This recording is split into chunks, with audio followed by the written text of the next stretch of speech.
ವಕೀಲರ ಮೇಲೆಯೇ ನ್ಯಾಯಾಲಯದ ಆವರಣದಲ್ಲಿ ಹಲ್ಲೆ ನಡೆದಿರುವ ಘಟನೆ ತುಮಕೂರಿನಲ್ಲಿ ನಡೆದಿದ್ದು, ಸಿವಿಲ್ ನ್ಯಾಯಾಲಯದ ಕಲಾಪ ಮುಗಿಸಿ ಹೊರಬರುತ್ತಿದ್ದ ವೇಳೆ ಹಿರಿಯ ವಕೀಲ ಎಂಸಿ ರವೀಶ್ ಅವರ ಮೇಲೆ ಏಕಾಏಕಿ ಪ್ರತಿವಾದಿಯಾಗಿರುವ ಬಿಎ ನಿರಂಜನ್ ಎಂಬುವರು ಮಾರಣಾಂತಿಕ ಹಲ್ಲೆ ನಡೆಸಿರುವ ಆರೋಪ ಕೇಳಿಬಂದಿದೆ.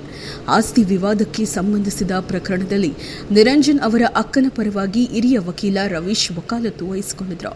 ಈ ಪ್ರಕರಣದಲ್ಲಿ ನಿರಂಜನ್ ಎರಡನೇ ಪ್ರತಿವಾದಿಯಾಗಿದ್ದು, ನನ್ನ ವಿರುದ್ಧವೇ ಪ್ರಕರಣವನ್ನು ಏಕೆ ತೆಗೆದುಕೊಂಡಿದ್ದೀಯಾ ಎಂದು ಪ್ರಶ್ನಿಸಿ ಕೋರ್ಟ್ ಆವರಣದಲ್ಲೇ ವಕೀಲ ರವೀಶ್ ಅವರ ಮುಖ ಹಾಗೂ ಕುತ್ತಿಗೆ ಭಾಗಕ್ಕೆ ಹಲ್ಲೆ ನಡೆಸಿ ಜೀವ ಬೆದರಿಕೆ ಹಾಕಿದ್ದಾನೆ ಎನ್ನಲಾಗಿದೆ. ಹಲ್ಲೆಯಿಂದ ರವೀಶ್ ಅವರ ಮುಖದಲ್ಲಿ ರಕ್ತಸ್ರಾವವಾಗಿದ್ದು, ಕೂಡಲೇ ಆಸ್ಪತ್ರೆಗೆ ದಾಖಲಿಸಿ ಚಿಕಿತ್ಸೆ ನೀಡಲಾಗಿದೆ. ಘಟನೆ ಬಳಿಕ ಆರೋಪಿ ನಿರಂಜನ್ ಸ್ಥಳದಿಂದ ಪರಾರಿಯಾಗಿದ್ದಾನೆ.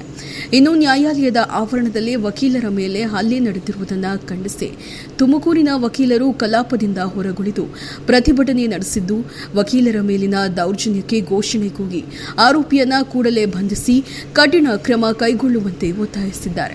ಸದ್ಯ ಈ ಸಂಬಂಧ ತುಮಕೂರು ನಗರ ಪೊಲೀಸ್ ಠಾಣೆಯಲ್ಲಿ ಪ್ರಕರಣ ದಾಖಲಾಗಿದ್ದು, ಪರಾರಿಯಾಗಿರುವ ಆರೋಪಿಗಾಗಿ ಪೊಲೀಸರು ತನಿಖೆ ಮುಂದುವರೆಸಿದ್ದಾರೆ.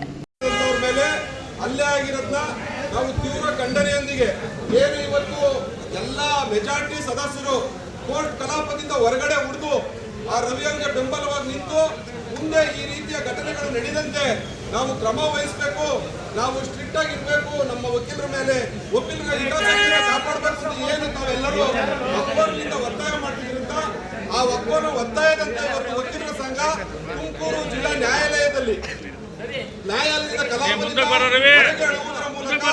ಬಹಿಷ್ಕರಿಸಿ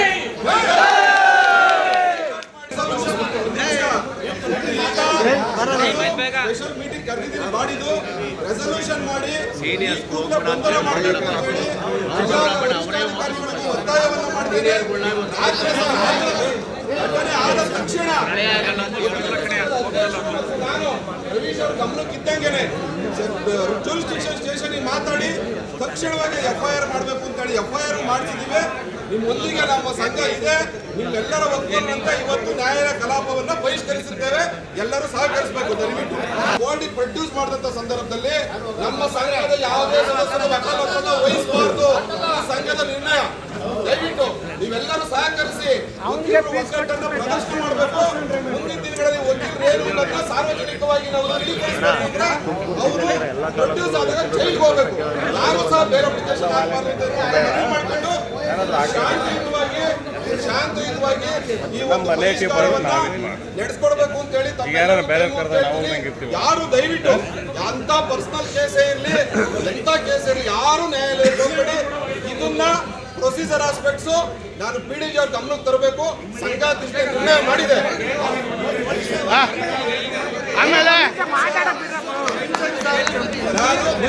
ಮಾಡಿದ್ದೇವೆ. ಇವತ್ತು ಸಂಘ ನಿರ್ಣಯ ಕೊಂಡಿದೆ. ಇವತ್ತು ಬೈಕಾಟು PDG ಅವ್ರ ಗಮನಕ್ಕೆ ತರಬೇಕು. ಕಮಿಟಿಯಲ್ಲಿರುವ ಸದಸ್ಯರೆಲ್ಲರೂ PDG ಚೇಂಬರ್ ಹತ್ರ ಬನ್ನಿ. ಅವ್ರಿಗೆ ಹೇಳ್ತೀನಿ ಶಾಂತಿಯುತವಾಗಿ ಬೈಕಾಟ್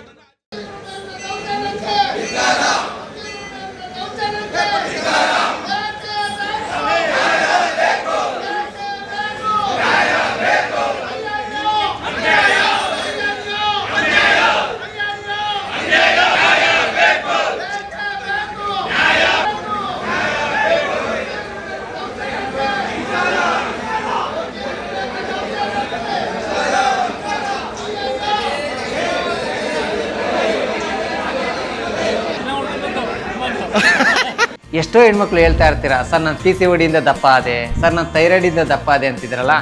ಎರಡಕ್ಕೂ ಸಜೆಷನ್ನು ಅಂತಂದರೆ ನಮ್ಮ ಜೀನಿ ಸ್ಲಿಮ್ನ ಯೂಸ್ ಮಾಡಿ PCOD ಥೈರಾಯ್ಡ್ ಎರಡನ್ನೂ ಕಂಟ್ರೋಲ್ ಮಾಡ್ಕೊಳ್ಳಿ. ಚಾಲುಕ್ಯ ನ್ಯೂಸ್, ಜನರಿಗೋಸ್ಕರ.